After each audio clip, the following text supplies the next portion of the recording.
Alors, la première mesure, c'est de soutenir que la première vice-présidence soit accordée à une femme, d'une part, et ensuite qu'elle soit consacrée aux transitions. Transition environnementale, transition sociale, transition économique, pour préparer le Finistère aux défis qui sont à venir et pour l'unir, le fédérer, le réconcilier pour chacun de ces territoires.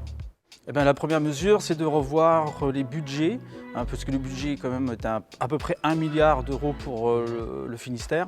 Donc c'est de revoir, de réfléchir les investissements, les financements, les aides attribuées à certaines entreprises industrielles.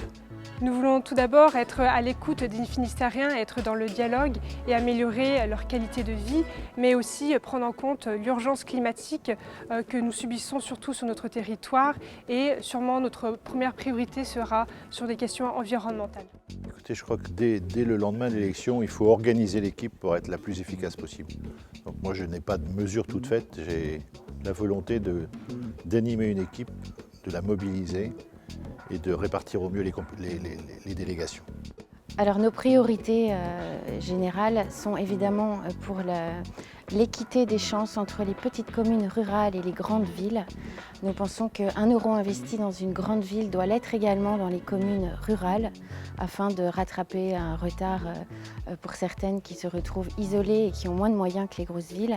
La première mesure, nous, c'est de tout faire pour réduire les délais d'attente à la maison départementale des personnes handicapées, c'est-à-dire le guichet unique qui traite des personnes handicapées, de leurs familles. On a aujourd'hui les délais qui sont parmi les plus mauvais, les plus longs de France. Nous, on prend l'engagement immédiatement de tout faire pour se rapprocher de la moyenne.